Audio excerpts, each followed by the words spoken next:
Indian കിച്ചണിലേക്ക് സ്വാഗതം. ഇന്ന് നമ്മൾ 1 മിനിറ്റ് കൊണ്ട് ചെയ്യാവുന്ന ഒരു ഫ്രോസ്റ്റിംഗ് ആണ് ട്രൈ ചെയ്യുന്നത്. വെറും 4 ഇൻഗ്രീഡിയൻസ് മതി ഇതിന് ബ്ലെൻഡറോ ബീറ്ററോ അങ്ങനെ സാധനങ്ങളൊന്നും വേണ്ട. വളരെ ഈസിയാണ്, വളരെ ടേസ്റ്റിയാണ്.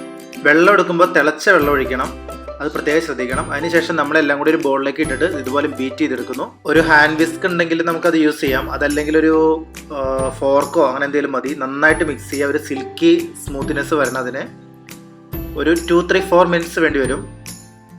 വിസ്ക് ചെയ്ത് കഴിയുമ്പോൾ ഇതുപോലെ ഇരിക്കും. പിന്നെ നമുക്കൊരു 30 മിനിറ്റ് ഇതിന് ഫ്രിഡ്ജിൽ വെക്കണം. ഫ്രിഡ്ജിൽ നിന്ന് എടുക്കുമ്പോൾ ഇതുപോലെ തിക്കായിരിക്കും. ഒന്നുകൂടി നന്നായിട്ട് മിക്സ് ചെയ്തെടുത്ത് കഴിയുമ്പോൾ നമുക്ക് കേക്കിൽ തേക്കാനുള്ള പാകത്തിലെത്തും. അതുപോലെ ഫ്രിഡ്ജിൽ വയ്ക്കുമ്പോൾ കവർ ചെയ്ത് വയ്ക്കാൻ മറക്കരുത്. നമ്മുടെ എൻഡ് റിസൾട്ട് ഇതുപോലെ ഇരിക്കും.